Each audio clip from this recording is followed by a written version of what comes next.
This anime squandered its potential. It is also one of the most confusing shows I've watched in recent memory, not because I didn't understand what was going on, but because I don't know why I enjoyed watching it despite how average it is. I patiently waited for something to click in Onmyo Kaiten Rebirth verse. It kept me waiting and hoping as I tuned in week and week out for the next episode, hoping that the story would turn the corner, tapping into that potential. I wished for it to showcase something that would set itself apart from the average show, ultimately evolving from an average anime to something better. Unfortunately, that never happens. This is the 10th episode of Gem Garbage or something in between, better known as GGS. Each anime season, I seek out anime that aren't very popular and pick one to watch in hopes that it is a good show that I really enjoy, a hidden gem. Onmyo Kaiten Rebirth verse is an anime that is set in an alternative, futuristic version of an ancient Japanese capital. In Denji Heiankyo, advanced technology and mystical powers exist as Onmyoji pilot Shikigami to defend the city from Oni, who originate from another world.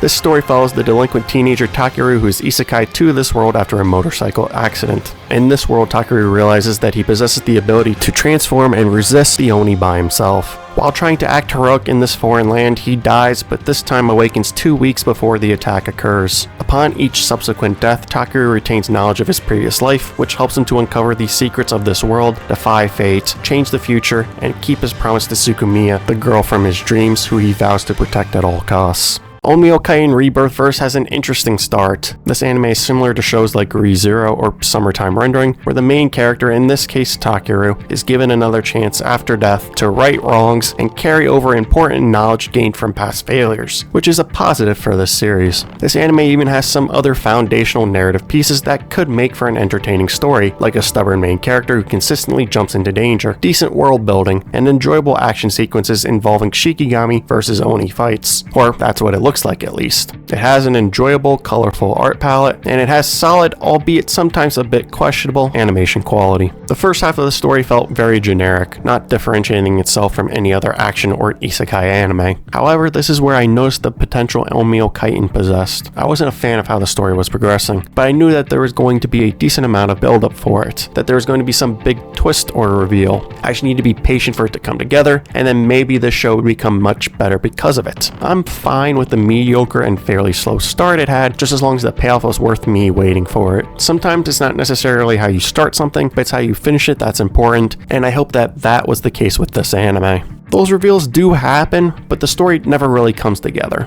This anime original story is too short to accomplish its needed storytelling. Tsukimiya's first reveal, where she tells Takeru she's from the future and is here to stop Seimei, was underwhelming. Before that point, she was at best an uninteresting side character whose most notable traits were being praised for her beauty and dancing skills, and literally nothing else. I wish Tsukimiya was showcased more, perhaps even hinting at her insanity before it was revealed. Instead, Onmyo Kaiten never made me care about her up until that initial reveal. Her lack of inclusion within the story actually lessens the potential shock from this twist, since it was extremely predictable that she was going to be involved much more later on in the story. Then there's the second, much more interesting twist, that this beautiful girl who Takeru vows to protect is actually a psychopathic, murderous villain. The pure ecstasy she feels from being able to live hundreds of lives, combined with the restrictions and limitations of her life on the moon, makes her want to continue with Seimei's world whittle. She's perfectly fine with all of the death and destruction she causes. After the first reveal, I was expecting more generic storytelling, so having this second twist caught me completely off guard. I thought that my waiting had finally paid off, that the story would start going in the right direction after this second twist, but it doesn't.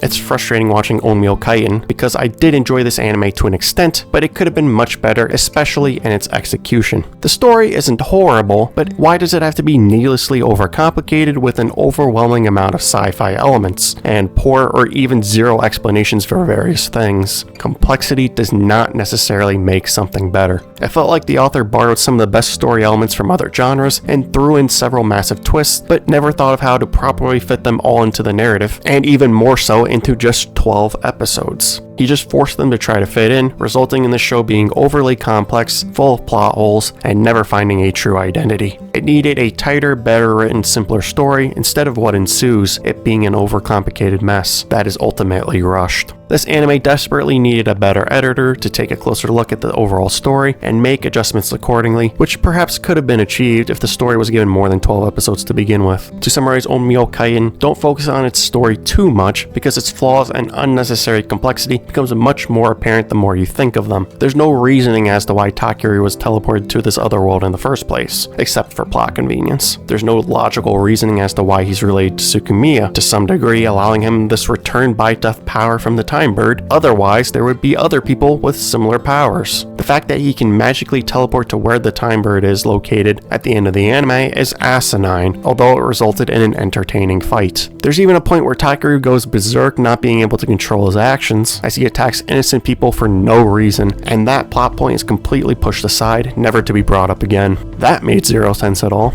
These are just some of the many problems that plague the story, which is why I encourage people who do watch this to not really pay attention too heavily into the story, because there's some fun to be had watching this anime. It's just full of problems that the creators hope you don't notice. This anime was entertaining, but was filled with flaws, overall being bang average at best. After writing down my thoughts for this video, I think I found out why I enjoyed it. Because it was entertaining and I rooted for it in hopes that it improved. It had the potential to be better, to be a solid anime, but ultimately misses the mark, never reaching that potential. I give Onmyo Kaiten a 5 out of 10. I wouldn't call this garbage, although you could definitely make an argument for it. I would more so say it's something in between, specifically because it serves its purpose as being entertainment. Thanks so much for watching. Tell me your thoughts about the anime in the comments. Don't forget to like, comment, subscribe, and I'll see you guys in the next video.